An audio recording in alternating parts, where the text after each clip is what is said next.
get going. Go ahead. Hello, DeMatha Nation. Welcome to our 75th anniversary speakers. My name is Connor Glowacki, current staff member here at DeMatha, and I'm joined today by fellow staff member and 2011 DeMatha grad Ben Flary, who will assist me in today's interview with DeMatha and North Carolina State legend Dereck Whittenburg. Dereck was a high school All-American for Morgan Wootten at DeMatha, where he was paired with fellow class of 1979 alum Sidney Lowe in the backcourt. In his junior year, Dereck helped lead DeMatha to a national championship. Dereck then would go on to play under Jim Valvano at NC State and was a member of the 1982-83 team that won the NCAA national championship with a historic victory over then heavily favored University of Houston, while also clinching the title of game MVP. Dereck has held many coaching positions, including stints at NC State, George Mason, West Virginia, and Long Beach State, just to name a few. In 2003, Dereck was named Northeast Conference Coach of the Year at Wagner University. On the documentary Survive and Advance, detailing NC State's 1983 title run, and executive producer for The Gospel, According to Mac, a 30 for 30 documentary about Colorado football coach Bill McCartney, and in 2016, The Godfather of Basketball, which documented the life and career of DeMatha legend Morgan Wootten. Dereck has also displayed a lifelong commitment to giving back to the community, as he serves on the board of directors for the V Foundation for Cancer Research, and is the co-founder of the Dereck Whittenburg Foundation, with a mission to extend the hands of financial assistance to deserving college students that find themselves facing the hindrance of finance as the barrier to the completion of their college degrees. Currently, Dereck is the Associate Athletic Director for Community Relations and Student Support at North Carolina State, where he has held that position since 2015. With all that said, it is my pleasure to introduce our guest for the afternoon, Mr. Dereck Whittenburg, DeMatha class of 1979. Dereck, thanks for joining us today. And how have you been handling the pandemic, especially this year? How are things been going for you on your end?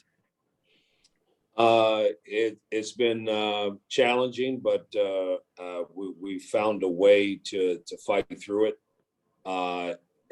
As of last year, March the 9th, we were at the ACC tournament in Greensboro. And since they canceled the ACC, I have not been in my office at North Carolina State's since March the 12th. And so it's been challenging. I got tested today. And but I think we all have made adjustments, and we're fighting through it, and things are looking brighter and it's going to get better. So I'm continuing to stay positive during these tough times. Thanks, Dereck. It's a pleasure having you on today and getting to speak with you now. Now you've played with two outstanding coaches in your career, and among many, but one being Jim Valvano and one being Morgan Wootten. So this is kind of a two-part question. I wanted to know maybe if you could share a story about each one that we may have never heard before, and then maybe were there any similarities or differences between maybe the personalities or coaching styles of both Valvano and Wootten? Probably very different personalities, of course. Morgan was more of a teacher and more reserved personality, and Valvano was more of a passionate, energetic guy that was in your face, and so different contrasts, different styles, different personalities. Back in the mid 70s, I heard so much about Morgan Wootten, and I just thought and have opportunity to earn a college degree, to play at the highest level. I thought that DeMatha was the way to go, and the name that stuck out to me was Morgan Wootten.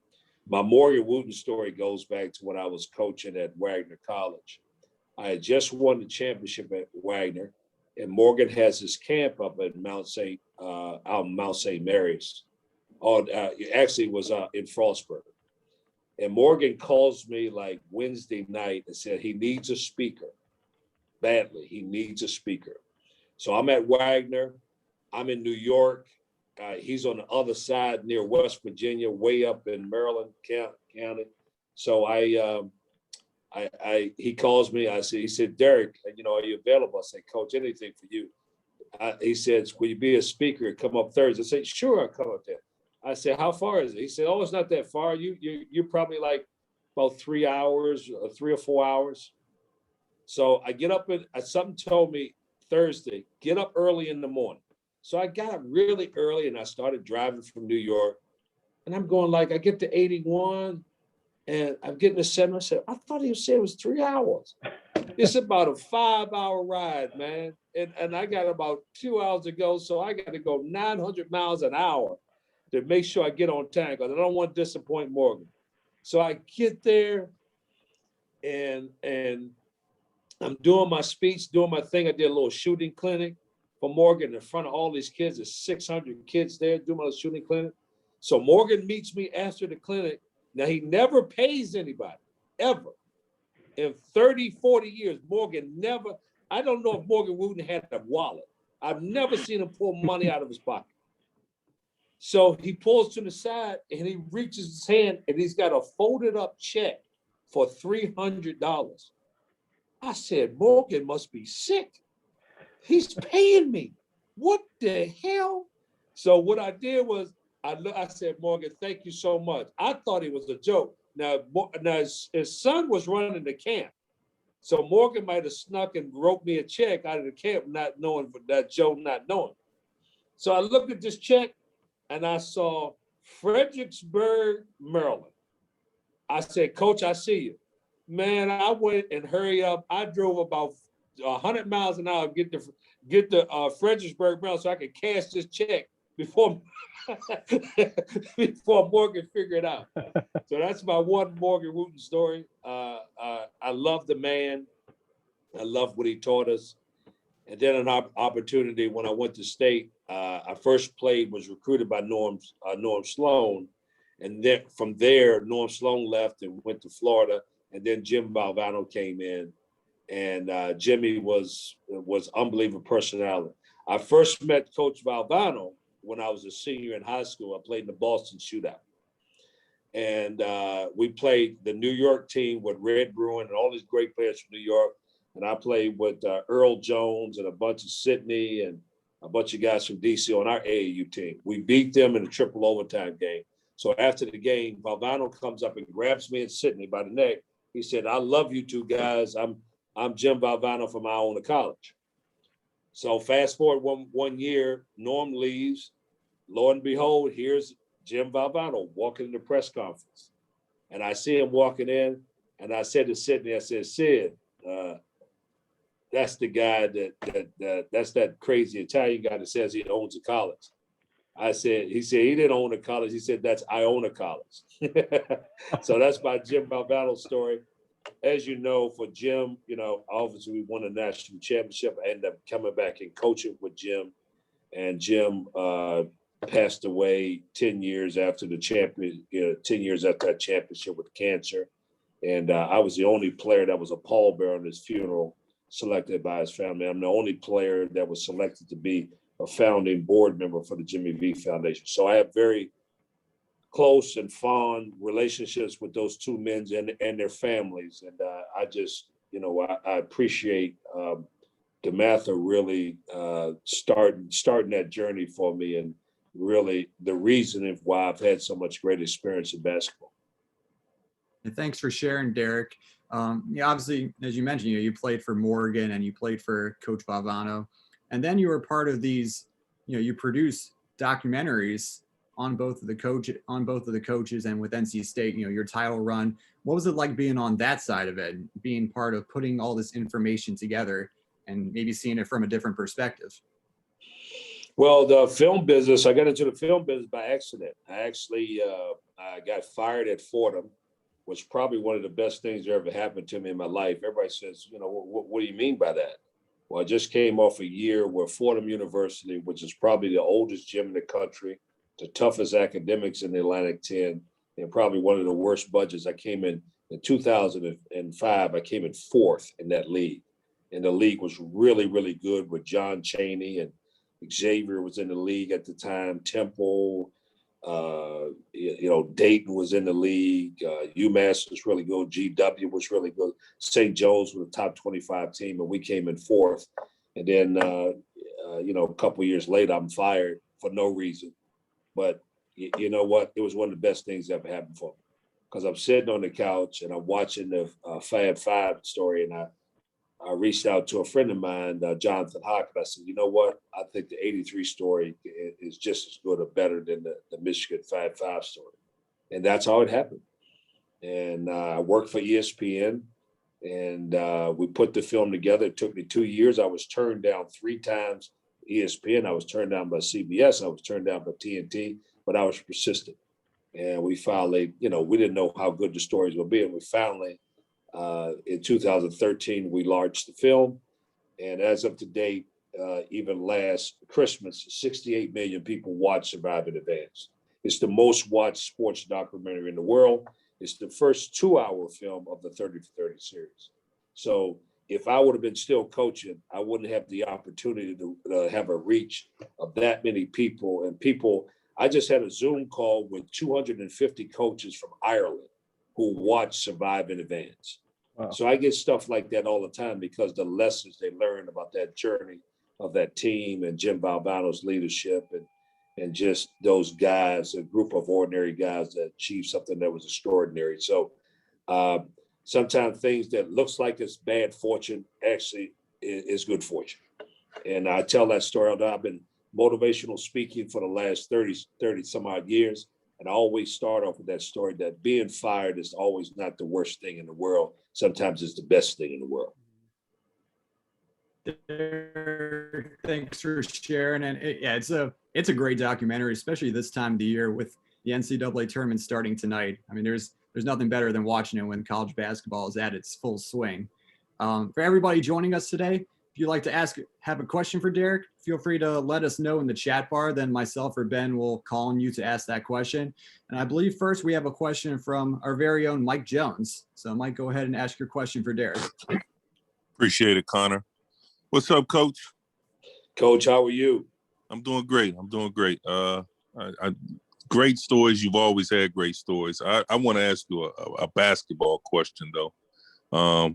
You've been around the game for a long time, and I know a lot of times these days, especially with the young guys that are playing our game, there's always comparisons with the older generation and the new school players. And I want to know, what, in your mind, what do you think is the biggest difference in the game now than it was back in the 80s and the 70s when, a lot of times being compared, people talk about, the physicality and, you can't touch people anymore and things like that. What do you think is the biggest difference in the game today than back when you played?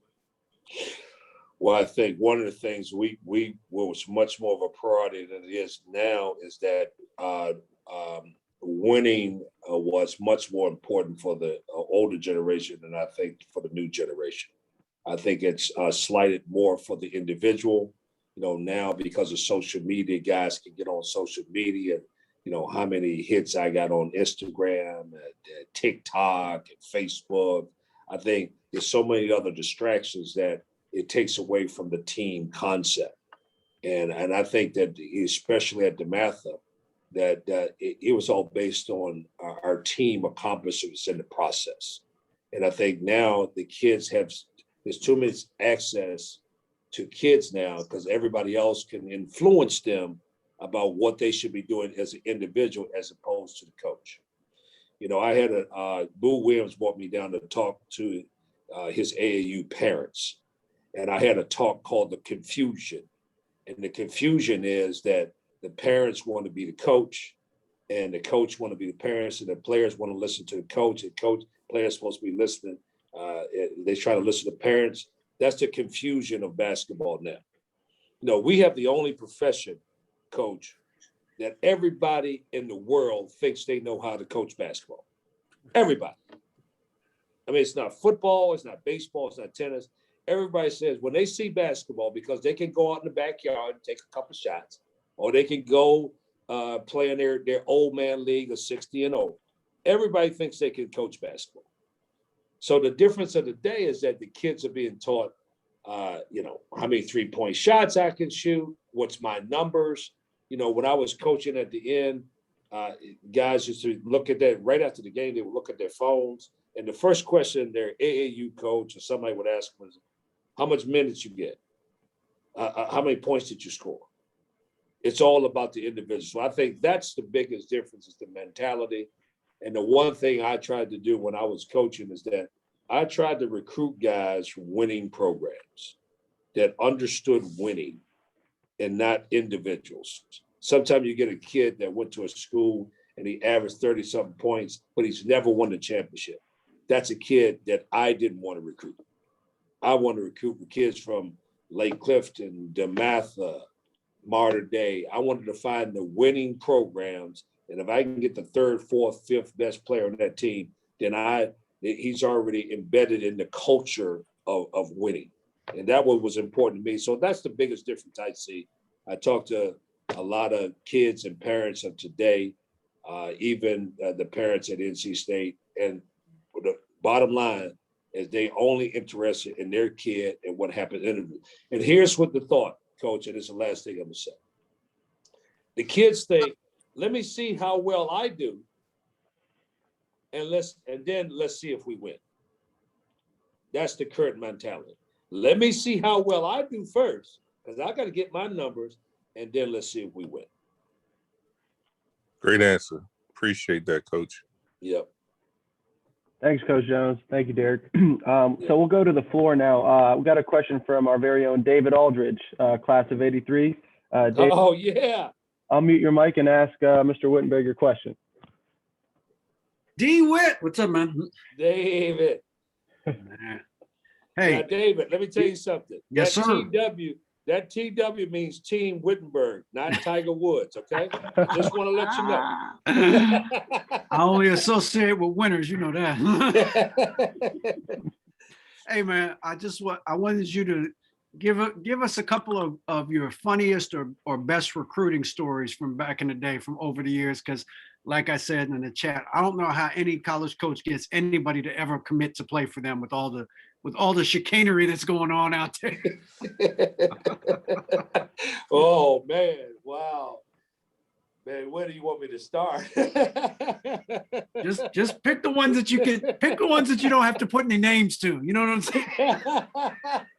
Well, the worst one in the world is that I'm recruiting Chauncey. I'm recruiting Stephon Marbury, which we probably were going to get.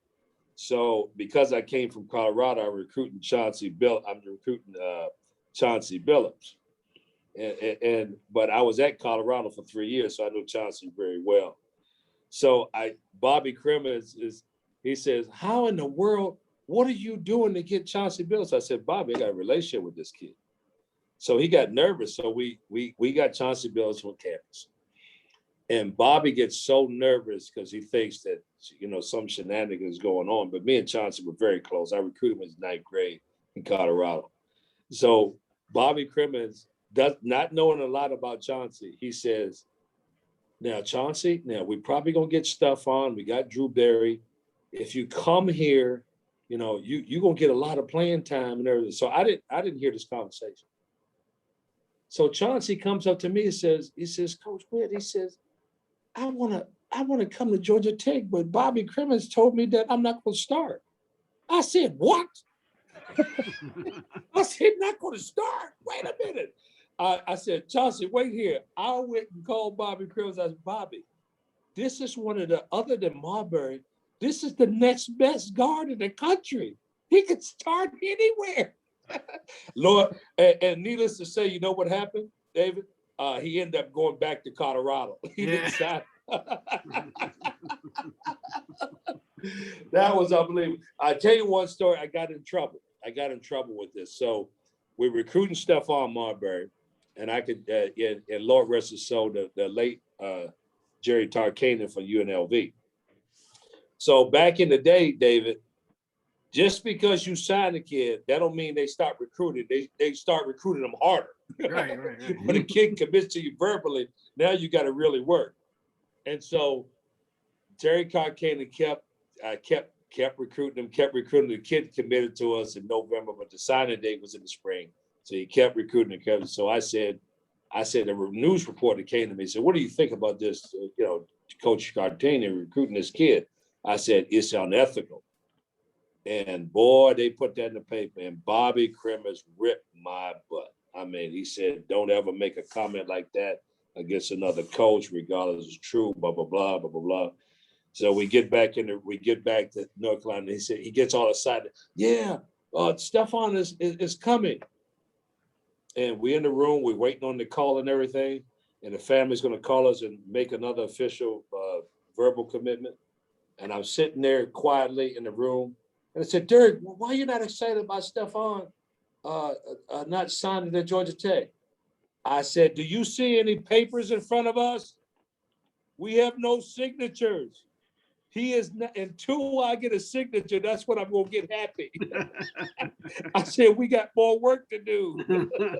So that's two of my recruiting stories. I got 500 of them, but I can give you those two without incriminating nobody. But David, I just want to say we were inducted in the DeMatha Hall of Fame at the same time, and I love your work. You've been a champion for us in the NBA and the media business. You've been great ambassador for us. I want to, also give my condolences to your brother. I saw that on Facebook. Yeah, thank you. And I just, we gleam with joy when we see you were the first, other you and James Brown, you guys were the guys that were representing DeMatha in the media. And I just want to let you know, it didn't go unnoticed that we recognize your work and what you've done for us. And we're proud of you. And we are so happy that you're a part of the DeMatha family. Thank you, Coach. Appreciate it. Yeah. Thanks, Dereck. And David, thanks for your question. Our next question is from Robert Schiller. So Robert, feel free to unmute your mic and ask Dereck your question.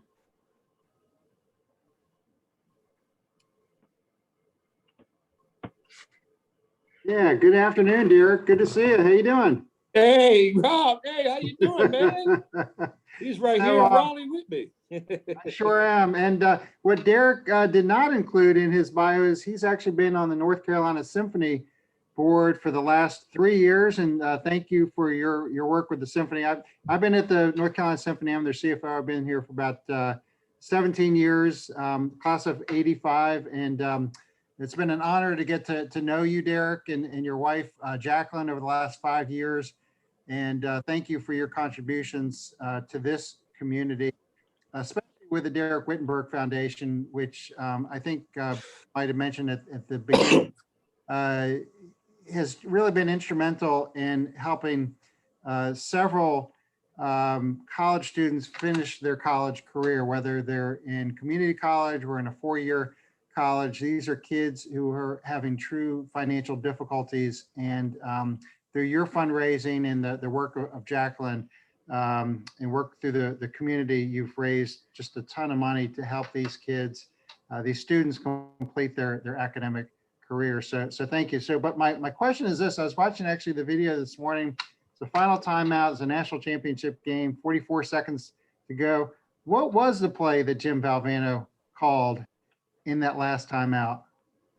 In the last 44 seconds, we had a play called the 5 play, which is kind of a stack, 2 stacks. Sydney's in the middle, and then we run Thurl Bailey opposite to the left side on a double screen, so he can take that little baseline shot.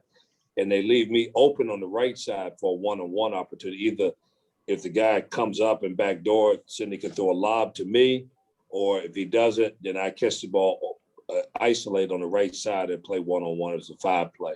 So we had that all set up and everything. We didn't anticipate Houston coming out in a 1-3-1 trap. So it wasn't time to look over to the coach and say, Coach, we can't run the 5 play.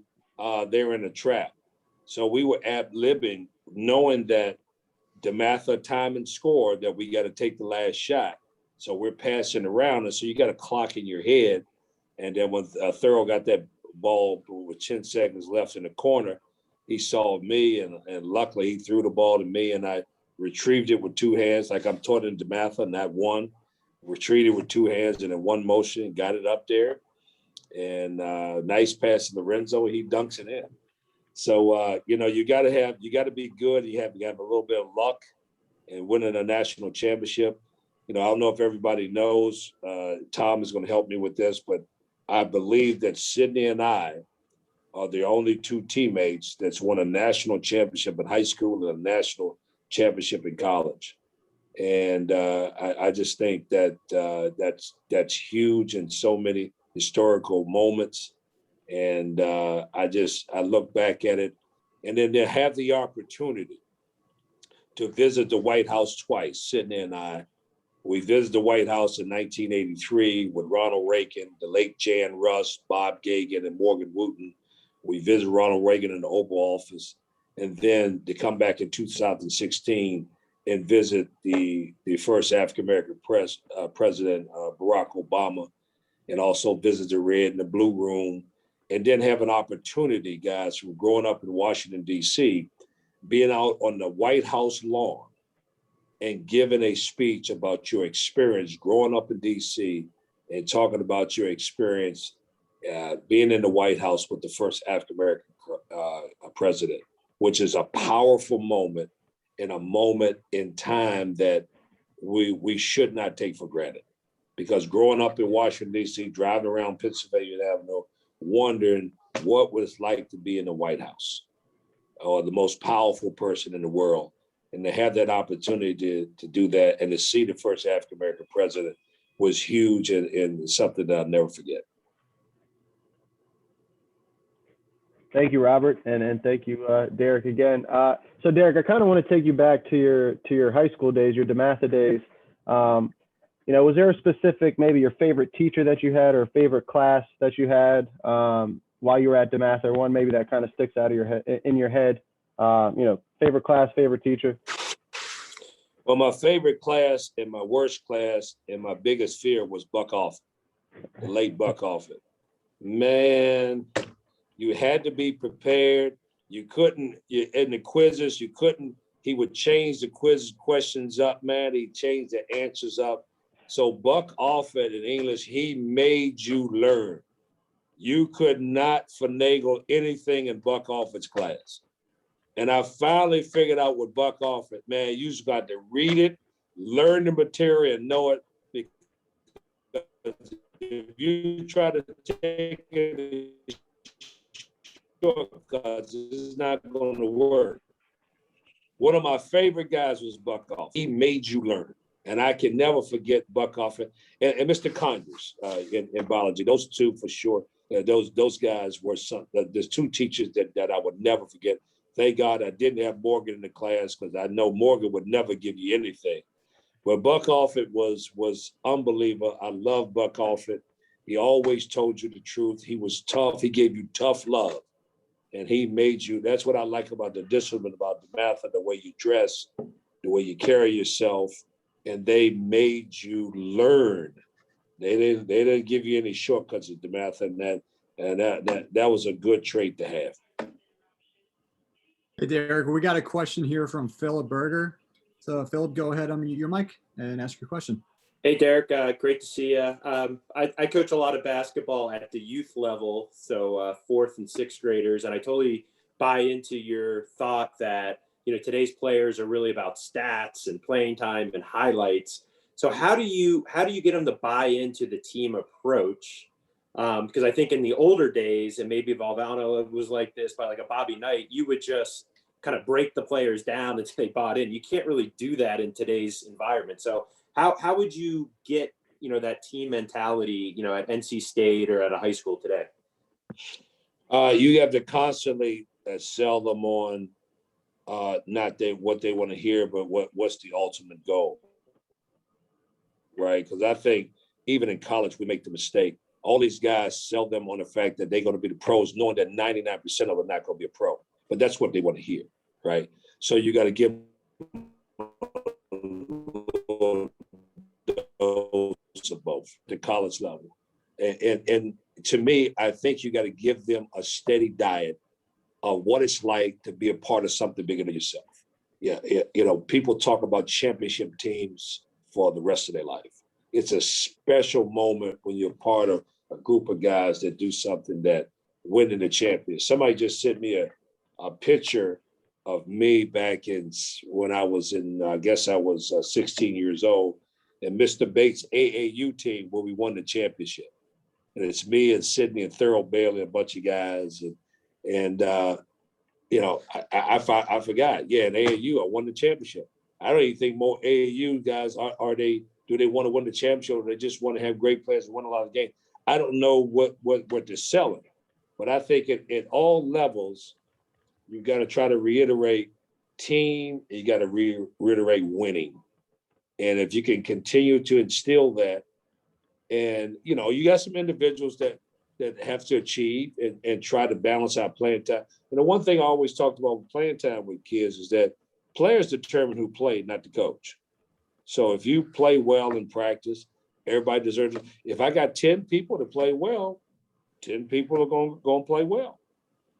You other two that's sitting on the bench, you got to fight your way through it. So players determine who play, not the coaches. And everybody always want to find an excuse that it's not my fault they're not playing, it's the coach's fault. No. The coaches sit around and have a meeting, and we say, okay, here's the top 10 guys, here's the starters, they've earned it. So I would just continue to, and sometimes you have to bring people in to reinforce your message, right? Sometimes they get deaf to your ears. Sometimes you got to bring somebody else in to speak to your message. And I think that would help you out a lot. Thanks, Philip. Great question. Dereck, next question we got from, hope I'm not saying this wrong, Mike Colclough. If you want to unmute your mic and ask Dereck your question.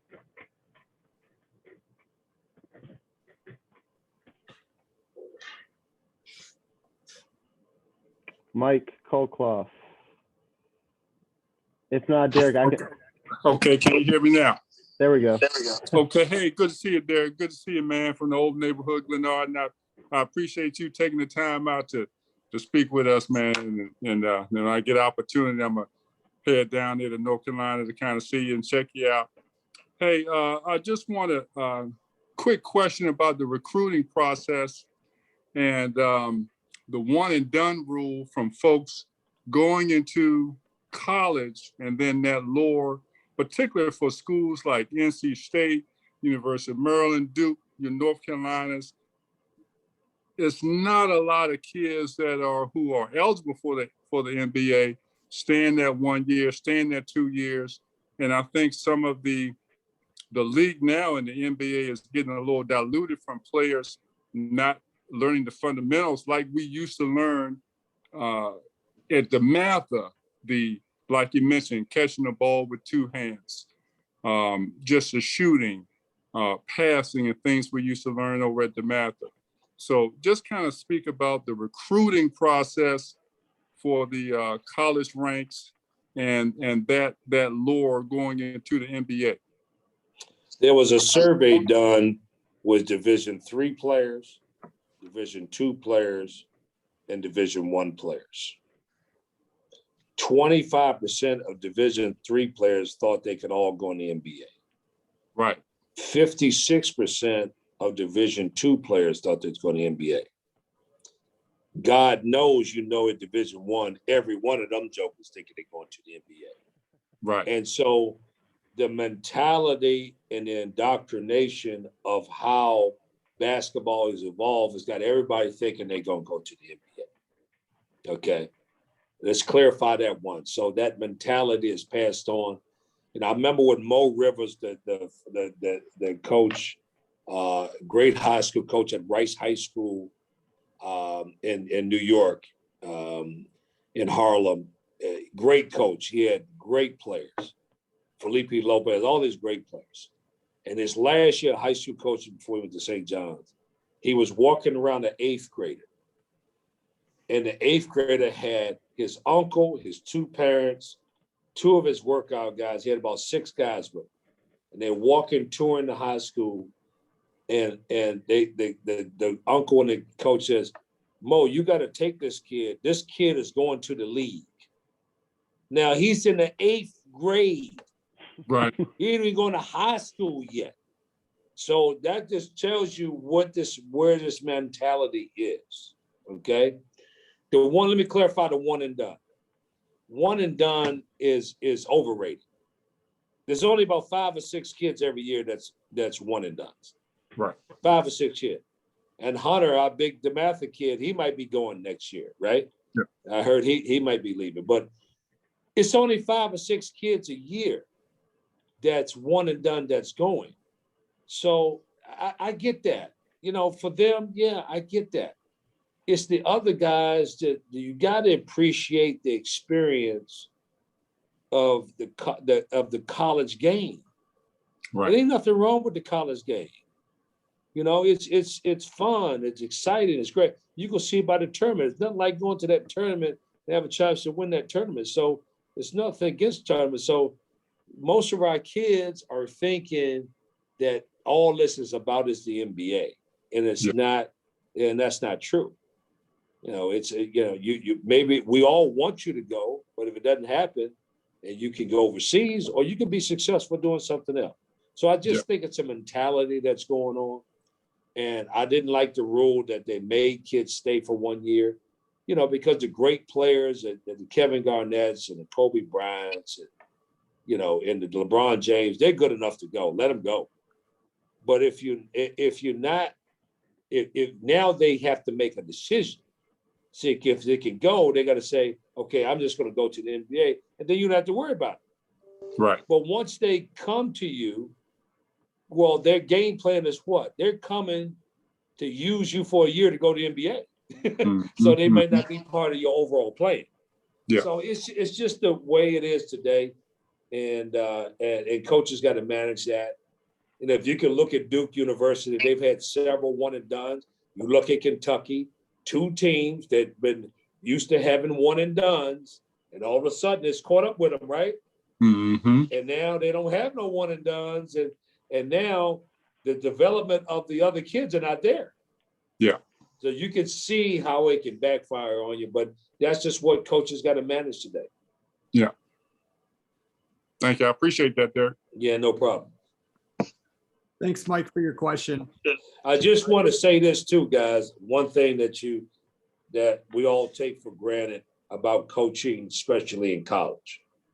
And it doesn't say anything in my bio about this one particular thing that I learned at DeMatha. And I talked about good kids and good people. And Morgan said, always surround yourself with good people.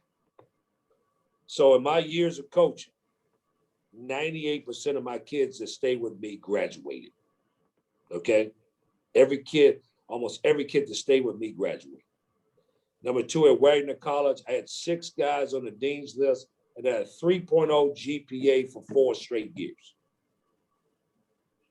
I had almost a 2.9 GPA at Fordham University.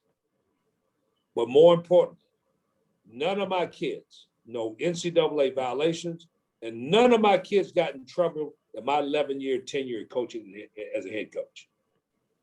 So we always look and evaluate coaches on the premise of only winning games and not have they shown leadership and ran a great program. You have to do both. You can't compromise. And that's what you learn at DeMatha. We don't compromise. We win, we study, and we be educated, and we become good people. And that I took that philosophy with me in coaching in college, and that's my greatest achievement, that I graduated kids. All my kids still call me on birthdays and holidays. I got a connection, a relationship with everybody that I coach, well, the assistant coach and head coach. That's at the end of the day, that's what it's all about. Dereck, thanks for sharing. And could you go, we alluded to it earlier, and I know Robert did as well, your work with the Jimmy V Foundation and with your own foundation, the Dereck Whittenburg Foundation. Can you kind of go into detail about all of the work that you put into both of these organizations? Well, Jimmy is obviously, he was very special to me. And then when he died of cancer, just before he left this earth, he put together a board on the legal pad, I was one of those guys. And as of today, you know, we want to fight this dreaded disease. All of us are going to be affected by cancer, obviously. And we have done some tremendous work. 100% of every dollar donated to V Foundation goes directly to cancer research. We've given up over 600 grants across the country. We've raised nearly, $500 million that's leveraged to $1.5 billion. We've done some tremendous things at the V Foundation. We've raised awareness, and now the whole concept of cancer is not a death sentence, right? We've had some breakthroughs. People are surviving and thriving with cancer. And so, but we must continue that work because it's such a dreaded disease, and it affects so many people. So I enjoy the work we're doing with the Jimmy V Foundation. It's a great organization. We got David Robinson and Billis, and we got some great board members. But it was wonderful just being in that journey for the last 28 years with that foundation and seeing it grow. And obviously ESPN is a big part of our whole organization. So great work there. And then my real passion was education. As a first generation graduate in my family, leaving from DeMatha, going to college and getting my degree at NC State, and always had a passion for education. So I wanted to start this foundation for years, and we've given away almost $500,000 in 5 years and over 120 some scholarships. This year we'll be giving away 32 scholarships to local schools in schools across the state of North Carolina. I'm excited about that work because it's not all about, Morgan taught me this, you use basketball and don't let it use you. So basketball was a part of who I am, but not all what I do. And so I've used the basketball and the notoriety of that to help people in other areas. So I'm excited about that. Community work is being present and being involved. And we believe in my leadership that if everybody help each other a little bit, then everybody can grow. And so last year, the last 5 years, my wife and I have averaged over 192 events in the state of North Carolina and across the country. And so I believe in, people work from 8 to 5, but I maximize my time from 5 to 11. From 5 to 11, I'll work 90% of the people in the country because everybody's work stopped from 8 to 5, but from 5 to 11, I'll outwork everybody because most people are they're watching TV and they're going to sleep. But so from 5 to 11, or I would say 5 to 12, I'm outworking everybody in the country. That's just my philosophy. Thank you, Dereck. And, thank you for always being committed to giving back to the community. I know you're very proud of that. So thank you for all the work you've done. Now, Tom Ponton's been bugging me, so I know he's having a little bit of trouble filling out his NCAA bracket. So he wants to know, who's your Final Four and that your eventual national championship winner. I know we talked about this a little bit before we started recording, but if you could give Tom Ponton a little bit of help with his bracket. I forgot who's in the regions, man. I don't have it in front of me, but rest assured, I think Gonzaga is going to be there. And I haven't seen the matchups, but I think Gonzaga is going to be there. I think Baylor is going to be there. I don't know the other two, but I think that eventually that it might be Gonzaga's year. They got a balanced team. They have what I call a lot of two-way players, meaning that they're committed to defense. Everybody on their team can defend at every position, and every guy on Gonzaga's team can make an offensive play. They can knock down a three, they can put the ball on the floor. So I like the balance of their team, and especially during the NCAA, you're on a neutral court. The ball's not going to always go in the basket. So can you do the other little things? Can you continue to defend? Can you get it to the basket? Do you have some inside play? Can you get to the free throw line? And I think Gonzaga's has a chance, but anything can happen in the NCAA tournament. You don't know. So, Tom, offline, you got to call me when I got the brackets, and I can tell you what's going on. And but those two teams, to me, they have the ability because they're well balanced on offense and defense. Thanks, Dereck. Before we get to our final question here, I think Troy Peace, if you want to unmute your mic, Troy's got something to say, I believe, to Dereck. What? How you doing, buddy? Troy Peace. I got a question. You claim that a lot of us owe you money. I want to know who owes you the most. Let's start with you, okay? Let's start with you. You know, I used to collect gas money in the cafeteria, and some of you guys came up short. I had a Volkswagen Beetle back in the day. It only took about $7 to fill it up, and I'm giving all you guys ride home. If I get $2 a piece, I mean, I can get some work done. I can fill the car up.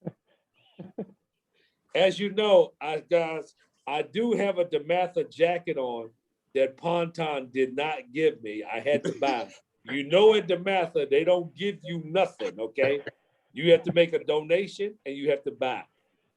So Ponton, you got another $250 check coming from me for my donation for being on. See, I know I have to donate for being on because I know DeMatha not giving me nothing. So I gotta bring a check to DeMatha pretty soon.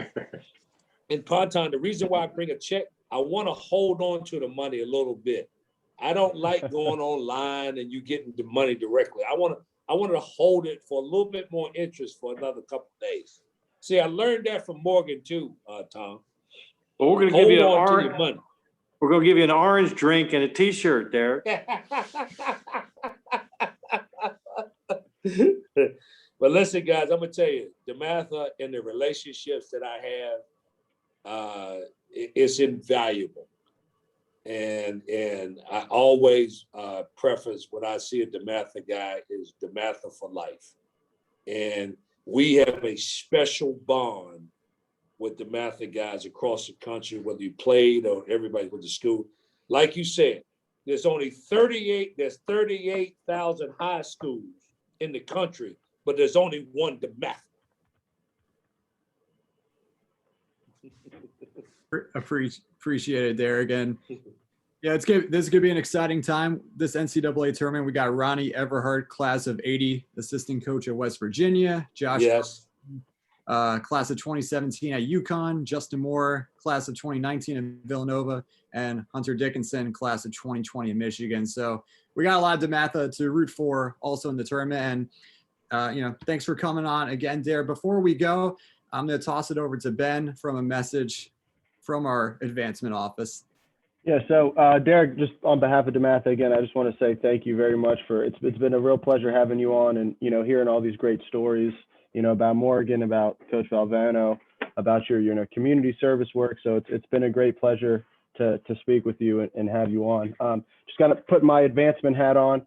As we conclude, we'd like to ask for your support for the Fund for DeMatha. It's critical to the school in supporting our ongoing mission of educating faith-filled gentlemen and scholars. You can give online at www.dematha.org or by mail. So again, Dereck, thank you so much. Hopefully we'll have you back up here soon at DeMatha. Stop by and say hello. So thanks again. And thank you everyone for your great questions today. all right. Thank you, guys. Thanks, Dereck.